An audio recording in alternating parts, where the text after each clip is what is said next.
Bien, mesdames et messieurs les ministres, madame la préfète, mesdames et messieurs les parlementaires, je salue notamment Robin Reda, député de la circonscription, monsieur le maire, monsieur le président du tribunal, monsieur le procureur, monsieur le recteur, mesdames et messieurs, je salue l'ensemble des autorités présentes, mesdames et messieurs les élus, mesdames et messieurs. Notre pays est continuellement traversé par des débats, des opinions contraires, parfois des divisions profondes sur des choix de société. Mais il reste, je le crois très profondément, rassemblés derrière des valeurs.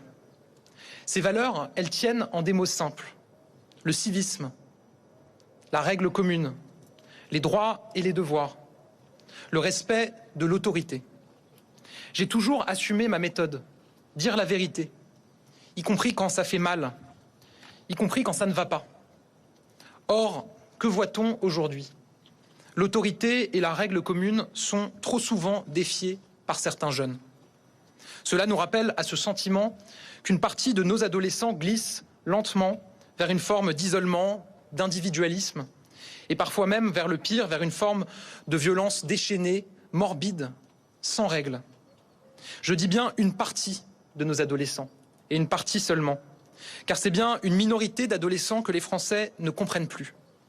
Cette part, cette minorité de jeunes et d'adolescents que les Français ont le sentiment de trop voir dans le poste, rimé avec perte de repères, contestation des règles les plus élémentaires et parfois même déchaînement de violence. Ces mots, déchaînement de violence, je les assume. Je les assume d'autant plus ici, à Viry-Châtillon, ici même, où un jeune de 15 ans, Shamseddine, a été roué de coups et tué par d'autres jeunes à peine plus vieux que lui. Ce matin, je pense à lui et à ce drame qui nous rappelle que bien souvent la première victime de la violence de la jeunesse, c'est la jeunesse elle-même. Je pense à sa famille, à ses amis, à ses camarades de classe. Avec vous toutes et tous, je pense à lui, à son destin brisé. Et comme vous toutes et vous tous, je veux que ces drames cessent. Mais je veux le dire d'emblée, je ne suis pas seulement venu vous parler de tragédies comme celle qui a emporté la vie de Shamseddine. Je ne suis pas venu uniquement pour parler de ces événements aussi graves, aussi tragiques, aussi dramatiques et traumatisants soient-ils. Pas uniquement pour parler de ces drames qu'il faut nommer, auxquels nous devons répondre. Pas seulement. Car dans un premier temps, c'est de toute notre société, de tout notre pays, c'est des Français que je voudrais parler. Parce qu'il faut les comprendre, les Français. Lorsqu'ils observent que les règles qui sont faites pour être respectées sont trop souvent remises en cause. Il faut les entendre, les Français, lorsqu'ils voient qu'à l'école, l'autorité du professeur est contestée jusque par les parents. Et ce, alors que l'autorité est la condition de l'émancipation de nos jeunes. Et il faut les entendre, même lorsqu'on a le sentiment qu'ils ne disent rien. Alors qu'au fond, ils n'en pensent pas moins. Car oui, parfois, le silence est un cri. Je le sais, on fait rarement grève contre l'incivilité. On ne fait pas souvent de grandes manifs pour l'autorité à l'école. On ne fait pas de mouvement social contre la violence. Et pourtant, je le dis, les Français ne supportent pas, ou plutôt ne supportent plus, qu'on puisse s'affranchir de la règle commune. Ils ne le comprennent pas. Comment accepter qu'on puisse remettre en cause les règles les plus élémentaires de notre République ? Comment accepter, comment comprendre, comment expliquer ce glissement d'une partie de notre jeunesse?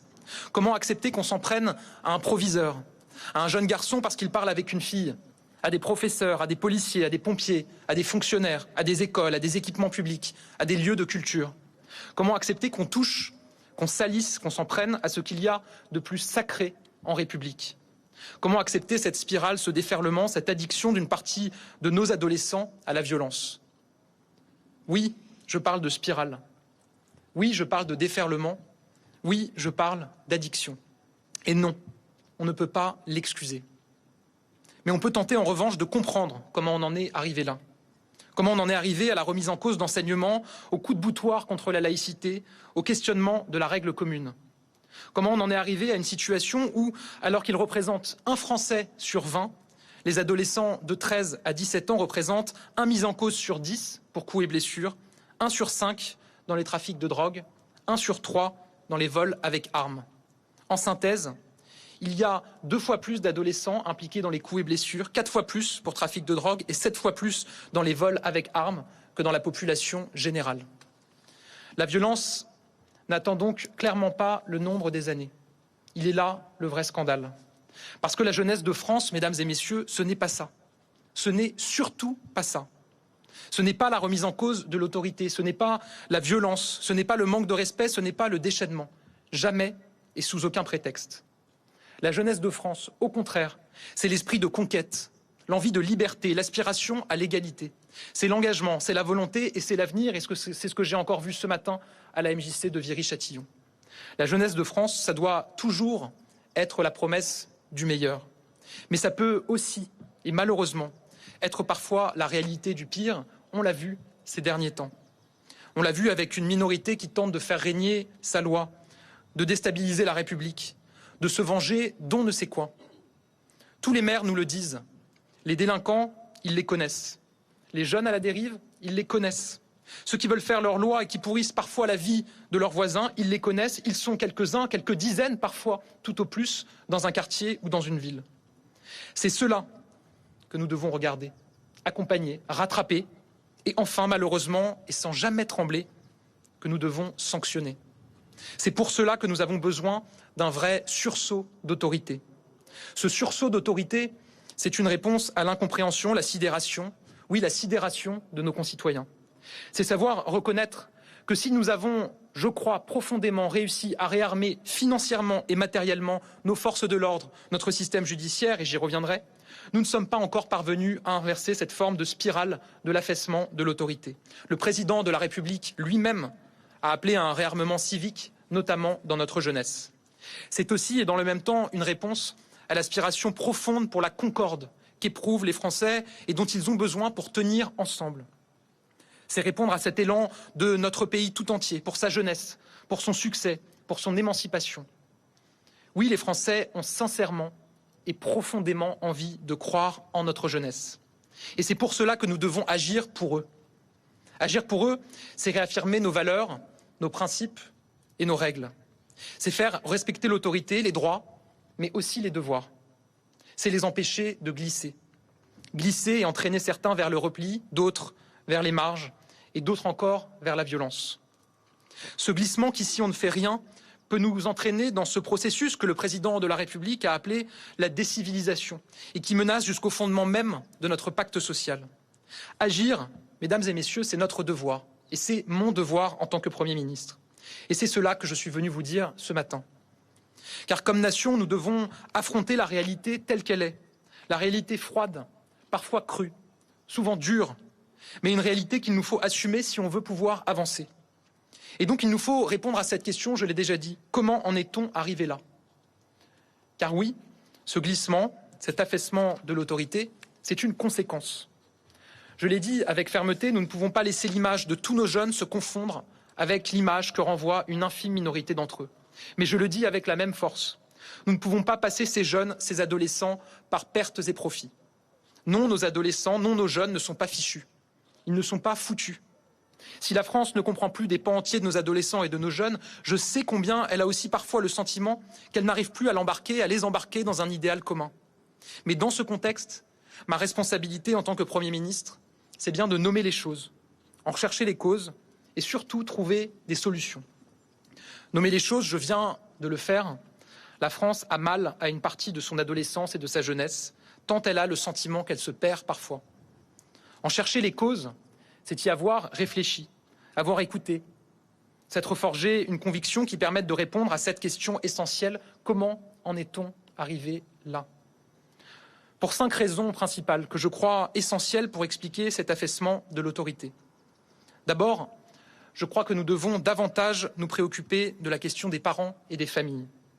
Ce sont les cellules de base de notre société et ils sont le terreau au sein duquel grandissent nos enfants et nos adolescents. Bien sûr, c'est dur d'être parent, c'est dur et nous le reconnaissons. La France a d'ailleurs l'une des politiques familiales les plus ambitieuses parmi nos voisins et nous devons poursuivre dans cette voie. Oui, il y a des parents sincèrement débordés et on doit les aider. Mais tous les acteurs de terrain vous le diront, au premier rang desquels les maires de nos communes qui y sont confrontés. Il y a aussi des parents qui ne tiennent pas leurs enfants, qui n'assument pas leurs responsabilités, qui laissent prospérer la spirale de la violence. Le cadre familial doit être un cadre, un vrai, et nous devons y veiller. Ensuite, il y a la question des écrans et de l'addiction aux écrans, aux réseaux sociaux aussi. Dans ces univers artificiels, l'instantané règne en maître, le repli sur soi en est la conséquence logique. J'ai parlé, il y a quelque temps maintenant, d'une catastrophe éducative et sanitaire en puissance. Je crois qu'on pourrait aussi dire qu'ils sont devenus des catastrophes sécuritaires. Pendant les émeutes, les réseaux sociaux ont servi de base arrière au déchaînement de violence que nous avons connu. Nous ne pouvons pas faire comme si de rien n'était. Par ailleurs, l'entrisme d'idéologie contraire à la République nous teste, met à l'épreuve notre nation, interroge notre capacité à résister à leurs assauts et à leurs coups de boutoir. Je pense notamment à l'entrisme islamiste qui va croissant et contre lequel nous devons lutter sans relâche. Vous connaissez ma détermination sur ce sujet et notamment celui de la laïcité. Il faut aussi parler du repli sur soi de nos jeunes, de cet individualisme parfois forcené qui consiste à ne voir ses choix qu'au prisme de droits individuels. La règle commune devient alors accessoire et se trouve concurrencée par des aspirations individuelles et au fond par une forme de sécessionnisme individuel. C'est aussi cela qui mène au phénomène que nous connaissons. Enfin, les arrangements avec la réalité, une forme de pas de vague généralisée a pu conduire à une impression de dissolution de l'autorité. Comme si nous avions le sentiment que l'autorité n'était plus au milieu du village, qu'il suffisait de la provoquer pour s'en affranchir, et que la faiblesse de nos réponses passées témoignait d'une forme d'abandon et de renoncement à la faire respecter. Voilà, je crois, certaines des raisons de ce glissement. Rôle des parents, addiction aux écrans, entrisme d'idéologie ennemie de la République, repli sur soi et perte d'autorité sont les défis auxquels nous devons répondre, au risque, je le dis, de ne plus être en mesure de renouer avec la concorde au sein de notre nation. Mesdames et messieurs, aujourd'hui, c'est la République qui contre-attaque. C'est cela que nous sommes venus lancer aujourd'hui depuis Viry-Châtillon. La mobilisation générale de la nation pour renouer avec ses adolescents, juguler la violence, réaffirmer notre projet d'une jeunesse libre et émancipée, reconquérir le droit à la France tranquille, confiante dans l'avenir et sereine dans sa vie. La République contre-attaque, mais elle ne pourra pas le faire seule. Nous ne pourrons pas le faire seuls. Nous aurons besoin de toutes les bonnes volontés, de la société civile, des familles, des maires, des élus, des parlementaires, de la majorité comme de l'opposition. Je l'ai dit, je ne crois pas que la France soit fondamentalement divisée sur ce sujet. Avec le président de la République, nous souhaitons donc que les corps intermédiaires, l'ensemble des représentants, soient unis dans les prochaines semaines pour en venir à bout. Mais en disant cela, il faut aussi mesurer le chemin parcouru depuis 2017. Depuis 2017, sous l'impulsion du président de la République, nous avons multiplié les actions pour inverser la tendance. Nous avons réformé l'ordonnance de 45 sur la justice des mineurs. Je salue Nicole Belloubet. Nous avons investi des moyens sans précédent pour les forces de l'ordre, pour la justice avec Éric Dupond-Moretti, pour notre école. Nous avons donné une ambition nouvelle à la politique de la ville, chère Sabrina Agresti-Roubasse. Nous avons lancé aussi, et pour la première fois, une stratégie contre le séparatisme islamiste. Mais il reste encore bien du chemin pour aboutir à l'ordre durable, républicain, que nous voulons tous, et qui est l'objectif fixé par le président de la République. Cela exige d'abord un changement définitif de modèle. Aujourd'hui, certains jeunes ont le sentiment que leur âge leur autorise tout. Ils croient que parce qu'ils ont 13 ans, 14 ans, 15 ans, rien ne leur arrivera jamais. Et c'est vrai que certains leur ont toujours cherché des excuses pour justifier leurs actes. Certains sont même devenus des professionnels de l'excuse. Je le dis, chercher des excuses, ça n'a jamais rendu une vie. Ça n'a jamais réparé le traumatisme d'un jeune agressé. Ça n'a jamais amélioré le quotidien d'un quartier. Ça n'a jamais remis personne dans le droit chemin. Alors devant vous, je le dis, la culture de l'excuse, c'est fini. Il est temps d'ériger comme principe dans les familles, à l'école, dans la rue, une phrase simple, une phrase que j'ai affirmée dans ma déclaration de politique générale. Tu casses, tu répares, tu salis, tu nettoies, tu défies l'autorité, on t'apprend à la respecter. C'est précisément le sens des annonces que je viens faire devant vous aujourd'hui et de la grande concertation que nous lançons avec le président de la République dans les prochaines semaines. Prendre le mal à la racine, s'attaquer aux problèmes par tous les angles, par toutes les facettes, restaurer l'autorité à tous les niveaux, dans la famille, à l'école, dans les rues, faire évoluer les peines et les sanctions pour qu'aucun acte ne soit jamais laissé sans réponse, affirmer nos valeurs républicaines dès le plus jeune âge, renforcer notre stratégie contre la drogue, terreau de toutes les délinquances. Tendre la main aussi à ces jeunes pour les accompagner, pour qu'ils puissent revenir dans le droit chemin ou qu'ils ne le quittent jamais. L'émancipation reste notre boussole. Les choses sont simples, les choses sont claires. Pour la jeunesse, il n'y a pas d'émancipation possible sans respect des règles. Il faut un sursaut d'autorité, nous sommes prêts à le donner. J'organiserai ce travail avec un calendrier, une méthode et des objectifs. D'abord, le calendrier. Je donne 8 semaines, pas une de plus, à ce travail collectif pour aboutir et je fixe d'ores et déjà un point d'étape central dans 4 semaines sur l'avancée des travaux et les premières mesures que nous pourrons annoncer. La méthode, elle est claire. Dès la semaine prochaine, dans chaque ministère et à Matignon, nous mettons tout le monde autour de la table pour conduire sans délai un travail scientifique, politique, technique qui nous permettra de mettre en œuvre de façon très concrète les mesures que nous prendrons. Les objectifs, travailler sur l'opportunité des mesures que je proposerai dans un instant, sur leur faisabilité pour changer concrètement les choses, aller plus loin là où c'est nécessaire, sans tabou et sans idéologie, chercher l'efficacité, la rapidité, la nouveauté et au fond, retrouver la tranquillité et renouer avec la concorde. Mesdames et messieurs, la réponse que je propose dans le cadre de ce sursaut d'autorité s'articule autour de 3 axes principaux. D'abord, il nous faut prendre le mal à la racine. C'est la question des parents, des écrans, des séparatismes. Ensuite, il nous faut une réponse directe, rapide et adaptée à chaque manquement. C'est la question des peines, des sanctions, de la justice des mineurs. Enfin, l'accompagnement de nos jeunes doit nous rappeler que tout n'est pas affaire de répression, mais que la prévention, l'attention, l'environnement que l'on crée pour nos jeunes est aussi au cœur de ce que nous voulons faire. Mesdames et messieurs, mon premier combat, je l'ai dit, c'est attaquer le mal à la racine. C'est de m'en prendre méthodiquement, une à une, à toutes les causes de cette dérive. D'abord, nous devons accompagner, aider les parents. Je dis bien aider, parce que pour beaucoup d'entre eux, la situation est difficile, voire insurmontable. Ce sont souvent des femmes seules pour qui les difficultés s'accumulent.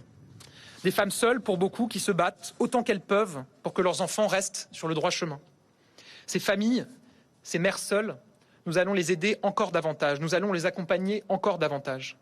Dès juillet dernier, le président de la République avait demandé une responsabilisation plus forte des familles. Le gouvernement y a travaillé sous l'impulsion d'Elisabeth Borne, que je salue, qui a traversé avec courage les événements que nous avons connus l'été dernier. Je le dis, cet engagement sera tenu et nous porterons un projet très clair en la matière. Nous lutterons contre l'oisiveté par tous les moyens et nous veillerons à ce que les enfants puissent être accueillis à l'école, en continu, toute la journée. Tous les collégiens seront scolarisés tous les jours de la semaine entre 8h et 18h, à commencer par les quartiers prioritaires et les réseaux d'éducation prioritaires.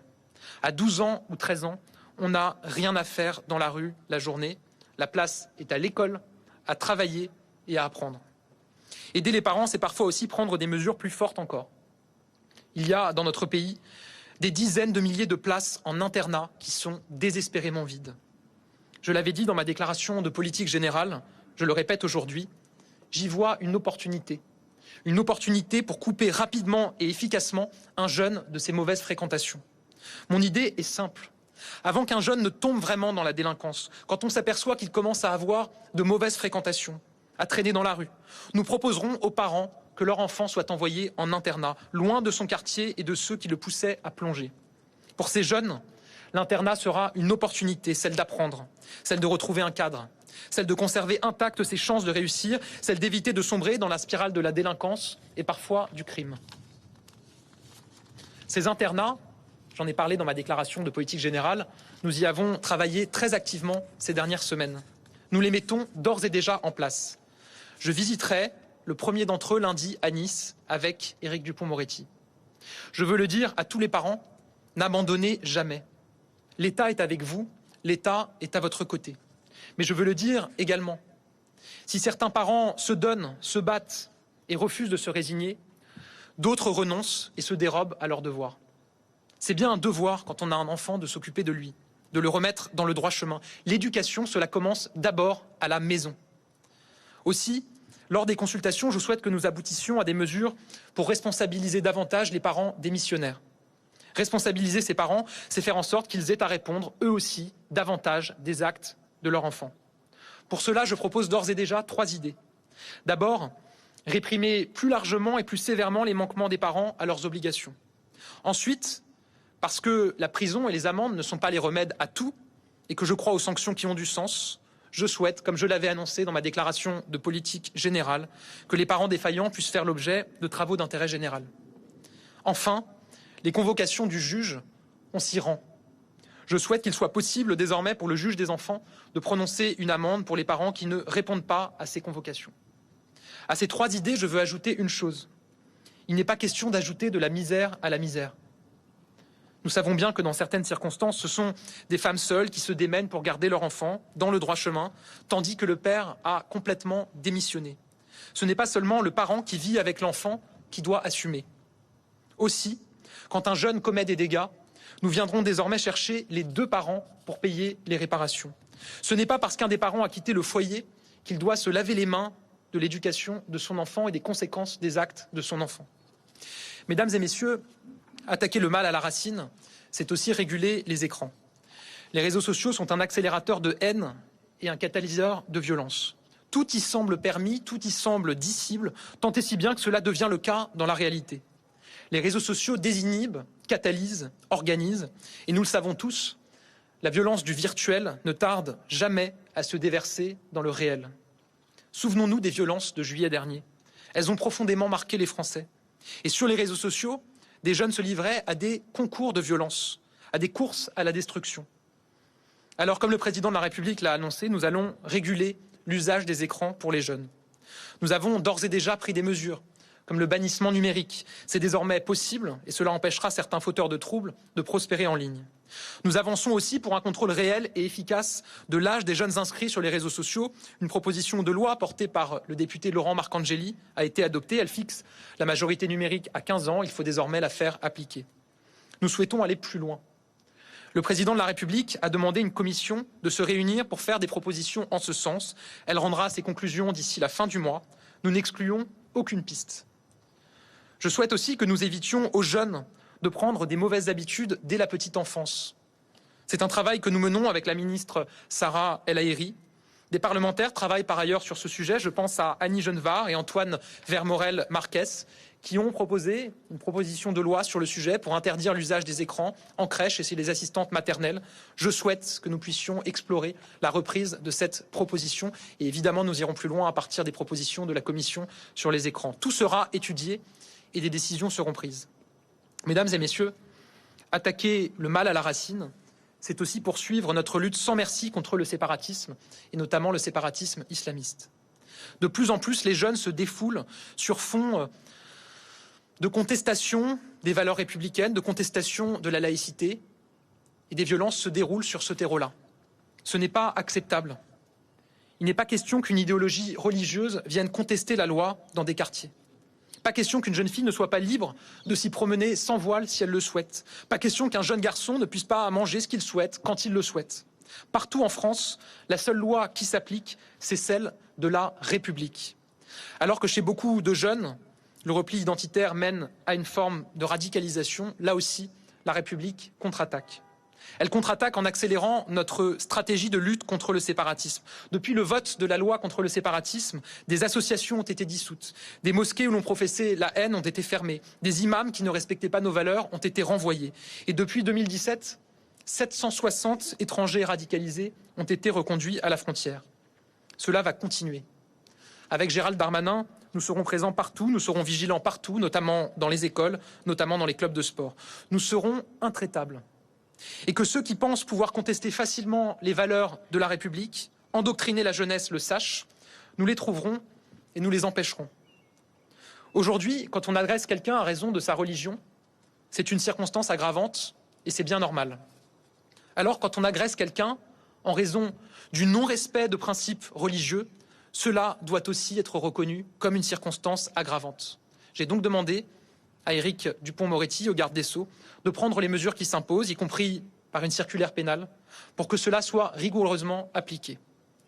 Mesdames et messieurs, attaquer le mal à la racine, c'est enfin redoubler d'efforts contre la délinquance, ne rien lâcher, notamment contre les stupéfiants. Depuis 2017, nous avons pris des mesures sans précédent. Nous avons recruté 10 000 policiers et gendarmes supplémentaires lors du premier quinquennat. Nous sommes en train d'en recruter 8 500 de plus d'ici 2027. Nous nous sommes fixé un objectif, doubler la présence policière sur la voie publique d'ici à 2030. Nous avançons en ce sens avec fermeté et résolution. Ce travail, cette présence de bleu dans les rues, au contact des habitants est nécessaire. Cela brime la délinquance, cela dissuade, cela permet aussi de créer du lien entre les forces de l'ordre et la population. Alors nous continuons, et avec le ministre de l'Intérieur, Gérald Darmanin, avec la secrétaire d'État, Sabrina Agresti-Roubache, nous y travaillons d'arrache-pied. Je sais aussi, et je le dis en tant qu'élu local, je le dis, comme vous le savez, monsieur le maire, que la police municipale est bien souvent la meilleure connaisseuse de son terrain et de ceux qui y causent des problèmes. Alors je souhaite que nous travaillions davantage ensemble. Police nationale, gendarmerie, police municipale. Une concertation a été lancée par Gérald Darmanin dans le cadre du Beauvau des polices municipales. Et je veux le dire aussi clairement, lutter contre la dérive d'une partie de notre jeunesse, c'est lutter contre le trafic de drogue. La drogue, c'est la mère de toutes les délinquances, c'est ce qui pousse de nombreux jeunes à sombrer. C'est ce qui mine des familles et des quartiers entiers. C'est ce qui engraisse des têtes de réseau qui se servent de notre jeunesse comme de la chair à canon. C'est pourquoi nous avons multiplié les opérations Place Net pour harceler les dealers avec des résultats. Grâce aux opérations Place Net XXL, près de 8500 personnes ont été interpellées, plus de 13,5 millions d'euros ont été saisis, ainsi que 3,7 tonnes de cannabis. C'est la raison pour laquelle nous allons encore renforcer toute notre stratégie contre la drogue. Le ministre de l'Intérieur présentera dans les prochains jours, comme je m'y étais engagé dans ma déclaration de politique générale, un nouveau plan STUP particulièrement ambitieux. Nous ne laisserons aucun répit aux trafiquants. Mesdames et messieurs, je l'ai dit, notre objectif, c'est l'émancipation de la jeunesse. C'est permettre à chaque jeune, d'où qu'il vienne, de pouvoir choisir librement sa voie, de pouvoir s'affirmer comme il est, de pouvoir affirmer qui il est. Le respect de l'autorité et de certaines règles, c'est le terreau de l'émancipation. Et s'il y a un lieu où émancipation et autorité doivent aller de pair, c'est bien à l'école. À l'école, on apprend. À l'école, on grandit. À l'école, on devient un citoyen. L'école doit rester un sanctuaire où la violence n'a jamais sa place. Cela implique donc d'abord de protéger les écoles et leurs abords. J'avais pris des engagements en tant que ministre de l'Éducation nationale et de la jeunesse.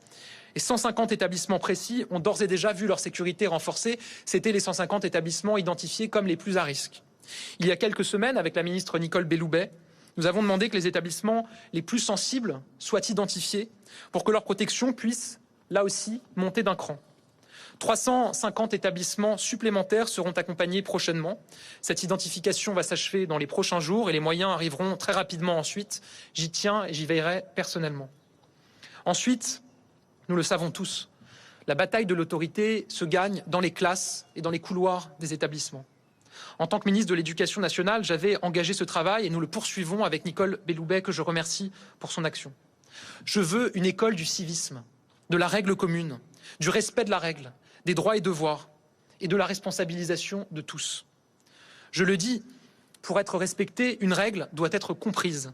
Cela passe par le temps d'apprentissage dès l'école primaire, du respect de l'autre, de la tolérance, de la bienveillance, ce que j'ai instauré dès cette année. 1500 écoles primaires l'ont déjà lancé et dès la rentrée prochaine, l'ensemble des écoles primaires appliqueront ces temps hebdomadaires d'apprentissage du respect de l'autre que certains ont appelé cours d'empathie, mais qui permettent aussi de mieux apprendre comment vivre en société et comment respecter la règle commune. Cela passe évidemment aussi par le doublement des cours d'enseignement moral et civique annoncé par le président de la République. Cela doit passer enfin, et cela passera enfin, par des mesures simples, concrètes, de bon sens. Je souhaite que Nicole Belloubet, avec les chefs d'établissement, l'ensemble de la communauté éducative, travaille pour une pleine entrée en vigueur dès la rentrée prochaine de ces mesures concrètes de bon sens. Se lever dès qu'un professeur rentre dans la classe. Faire participer l'ensemble des élèves, dès le plus jeune âge, aux tâches communes au sein de leur établissement scolaire. C'est cela, pour moi, instaurer une véritable culture du civisme et de la responsabilité partagée à l'école, partout et tout le temps. Aujourd'hui, la violence s'invite trop souvent à l'école dès le plus jeune âge. Le nombre d'accidents graves dans le premier degré a augmenté de 50% sur les 2 dernières années. Alors nous ne laisserons passer aucun dérapage.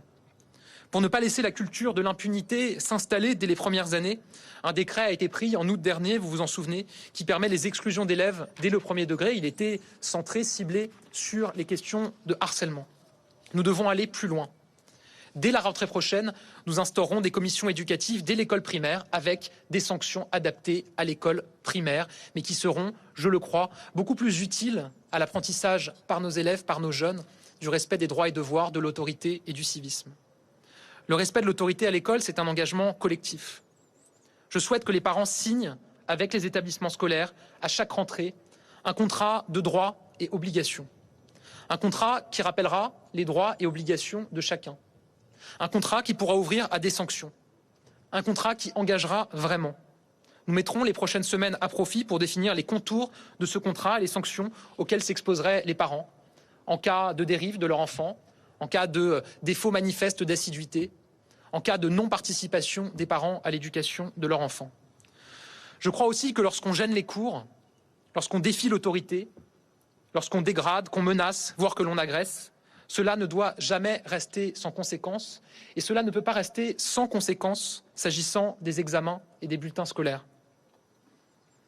Dès lors, je suis favorable à ce que les jeunes qui perturbent le plus gravement les cours se voient sanctionnés sur leur brevet, leur CAP ou leur bac et qu'une mention soit apposée sur leur dossier Parcoursup lorsqu'ils ont gravement perturbé la vie de l'établissement pour que cela ait un impact. La condition pour ne pas être sanctionné, pour effacer cette mention, ce sera la réalisation d'activités d'intérêt général et bien sûr de se tenir à carreau. Dans le cadre de la concertation que je lance, nous travaillerons au contour exact de cette mesure. Je veux le dire également, je fais une totale confiance aux chefs d'établissement, à leurs équipes, aux professeurs, pour faire des propositions, pour innover, pour lancer de nouvelles idées, pour responsabiliser les élèves, pour insuffler cette culture du civisme à l'école. Cette culture du civisme, l'État lui aussi s'engage à la faire valoir. C'est le sens de l'expérimentation du port de l'uniforme annoncé par le président de la République. C'est aussi la raison pour laquelle nous doublons, je le rappelle, le nombre d'heures d'enseignement moral et civique. Enfin, mesdames et messieurs, l'école, c'est aussi le creuset de la République. Elle subit, elle aussi, de plein fouet, les conséquences du repli identitaire. Aujourd'hui, soyons francs, de plus en plus souvent, les troubles ou les violences dont nous entendons parler à l'école ont un sous-texte identitaire ou religieux. Je vous le dis, il n'y aura pas de guerre des religions à l'école. Car à l'école, la seule règle qui vaut, c'est la laïcité. C'est un combat sur lequel je suis en première ligne depuis longtemps, un combat pour lequel j'ai déjà pris des engagements forts, suivis des faits, comme l'interdiction de l'abaya et du camis à l'école. Un combat autour d'un mot d'ordre, là aussi, le pas de vague, c'est fini. Nous allons continuer. Nous allons renforcer les équipes valeurs de la République qui permettent d'orienter, de conseiller les professeurs, les chefs d'établissement confrontés à ces difficultés. Nous allons désormais faire des signalements systématiques au procureur, des articles 40, en cas d'atteinte grave aux valeurs de la République. Nous sommes prêts à trouver des propositions nouvelles, comme les propositions récentes, par exemple, du rapport sénatorial sur la laïcité à l'école. Je souhaite là aussi qu'un travail large soit mené, que chacun soit entendu, qu'il n'y ait pas une bonne idée qui nous échappe. Ce sera au cœur des discussions des prochaines semaines dans le calendrier que j'ai fixé. Mesdames et messieurs, je rappelais tout à l'heure quelques chiffres, quelques vérités sur la réalité de la délinquance chez les mineurs. Face à une délinquance de masse, face à une violence qui se répand, nous nous rendrons à l'évidence, nos règles pénales doivent s'adapter. Nous avons commencé à le faire. La réforme de l'ordonnance de 45 et la création du Code de justice pénale des mineurs ont été des avancées sans précédent et absolument considérable dans le précédent quinquennat. Je rappelle qu'avant cette réforme, un mineur sur deux était jugé une fois devenu majeur, ce qui n'avait évidemment aucun sens et avait un impact extrêmement limité sur la destinée de ce jeune. Grâce à cette réforme portée courageusement dans le précédent quinquennat, nous avons très sensiblement accéléré les délais et changé cette situation. Sous l'autorité du président de la République, avec le ministre de la Justice, Éric Dupond-Moretti, nous sommes déterminés à aller plus loin. Pour sensibiliser chacun à la justice et aux sanctions, je souhaite que les jeunes qui commencent à partir à la dérive, qui sont identifiés au sein de leur établissement scolaire, de leur collège, comme ne respectant pas les règles, ayant du mal à imaginer, anticiper ce que peuvent être les sanctions du non-respect de la règle, je souhaite que ces jeunes, systématiquement, assistent à une comparution immédiate au tribunal, dans le public, pour comprendre la règle, comprendre qu'elle peut donner lieu à des sanctions si on ne la respecte pas. C'est ça aussi, je crois, le rôle de la justice. Par ailleurs, et pour que chacun puisse répondre de ses actes, nous allons créer les mesures d'intérêt éducatif qui seront l'équivalent des travaux d'intérêt général pour les mineurs de moins de 16 ans. Je l'avais annoncé dans ma déclaration de politique générale. Je vous annonce que la circulaire sera signée dans les prochains jours pour une entrée en vigueur dès la rentrée des vacances de printemps. Pour éviter que des jeunes qui tombent dans la délinquance ne puissent rôder chaque nuit, nous proposons et nous travaillons à un dispositif permettant désormais de les contraindre à un accueil de nuit, ce qui n'est pas possible aujourd'hui. Ensuite, je souhaite que des réponses plus rapides puissent avoir lieu face aux jeunes délinquants. Ma boussole, c'est l'impunité zéro, c'est la sanction immédiate. Pour certains délits, je souhaite que nous travaillions à une mesure de composition pénale, sans juge, pour que les mineurs, à partir de 13 ans, s'ils reconnaissent les faits, s'ils acceptent la sanction, puissent désormais avoir une sanction plus rapide. Nous pouvons aller plus loin encore. Aujourd'hui, si deux jeunes, l'un de 17 ans, l'autre de 18 ans, commettent un vol, du trafic, qu'ils sont arrêtés en même temps, celui de 18 ans pourra être jugé et sanctionné le jour même en comparution immédiate. Alors que pour celui de 17 ans, s'il peut être déféré immédiatement, s'en suivra une procédure plus longue et différenciée pour appliquer sa sanction devant le juge des enfants. Je crois que ça n'est pas normal et que cela peut renforcer encore le sentiment d'impunité chez les jeunes. Faut-il et pouvons-nous mettre en place une comparution immédiate devant le tribunal pour les jeunes à partir de 16 ans, de sorte qu'ils aient à répondre de leurs actes immédiatement comme les majeurs et qu'ils soient sanctionnés immédiatement comme des majeurs? J'ai chargé le garde des Sceaux d'y réfléchir et d'y travailler. Le travail de concertation des prochaines semaines permettra de trancher ce débat. Deuxième question, des atténuations à l'excuse de minorité sont-elles possibles et souhaitables? Et si oui, dans quel cas? Je veux le dire ici, ceux qui tiennent des discours donnant le sentiment que les jeunes peuvent en tout point être regardés comme des majeurs ne connaissent ni notre jeunesse, ni notre Constitution. Ils ne connaissent pas non plus les mots du général de Gaulle et de l'ordonnance de 45 qui disait « La France n'est pas assez riche d'enfants pour qu'elle ait le droit de négliger tout ce qui peut en faire des êtres sains. » Alors, dans le respect vigilant de nos principes constitutionnels, là aussi, nous sommes prêts, et le ministre y travaillera et réfléchira dans les prochaines semaines avec les parties prenantes, à ouvrir ce débat d'atténuation possible à l'excuse de minorité, si c'est possible et si c'est souhaitable. Mesdames et messieurs, je veux le dire également, la fermeté ne va pas sans l'accompagnement. Nous savons bien que pour certains jeunes, les sanctions devront s'accompagner d'un accompagnement sur mesure, pour mieux les suivre, pour les aider à s'en sortir, à s'insérer dans la société. C'est précisément le sens des internats que j'évoquais il y a un instant. C'est aussi, je le crois, ce que doivent permettre les cellules départementales de suivi pour la prévention de la radicalisation et l'accompagnement des familles, les CEPRAF. Aujourd'hui, les CEPRAF suivent les familles où la radicalisation gagne. Autour de la table se réunissent les services de l'État, le procureur, les collectivités, les associations. On discute de chaque cas individuellement, au cas par cas. On façonne des solutions cousu main pour un accompagnement social et républicain pour prendre en charge, si nécessaire, leurs troubles mentaux. Je souhaite que nous expérimentions le même accompagnement pour les mineurs délinquants. C'est aussi en permettant l'insertion, l'engagement, que nous leur permettrons de trouver le droit chemin et de trouver leur voie. Plus largement, je veux rappeler le travail qui est engagé sur la prévention de la délinquance.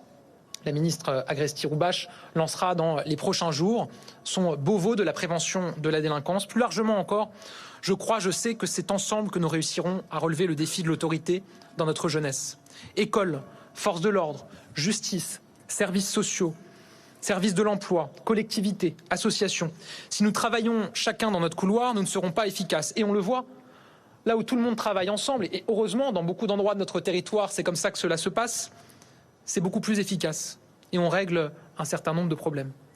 Alors pour l'autorité, pour insuffler un esprit de civisme, travaillons davantage ensemble, multiplions les instances d'échange, de suivi, de dialogue, de partage de l'information. Trouvons des solutions qui s'écrivent au plus proche du terrain, notamment en lien avec les maires. Ce changement de logique, c'est par exemple ce que nous faisons avec les forces d'action républicaines, où dans un quartier donné, déterminé, avec les élus locaux, tous les services de l'État interviennent en même temps et dans la durée. J'aurai l'occasion dans les prochains jours de me rendre dans l'une des villes où a été déclenchée la phare, la force d'action républicaine. Enfin, je veux dire que je sais aussi quelle pression et quels doutes traversent notre jeunesse. Je sais que pour bien des jeunes, de plus en plus nombreux, la santé mentale est un enjeu majeur, un défi. Cette souffrance, nous devons en tenir compte, nous devons l'écouter, nous devons répondre. J'ai annoncé il y a quelques jours une réforme très concrète du dispositif Mon soutien psy, pour qu'il soit accessible plus facilement pour tous les jeunes. D'autres idées, d'autres dispositifs, d'autres initiatives peuvent être envisagées et je souhaite que la concertation des semaines à venir permette également de se saisir de ce sujet. Mesdames et messieurs, j'évoque les propositions, vos propositions. Je voudrais dire un mot de ma méthode. Je viens de vous livrer quelques pistes et quelques convictions fortes pour répondre à la dérive d'une partie de notre jeunesse. Ces convictions, je les tiens du terrain, de nos échanges avec les élus, avec les enseignants, avec les forces de l'ordre, avec les parents, avec les jeunes. C'est ma façon de faire. Dire les choses comme elles sont, dialoguer et agir fermement et rapidement.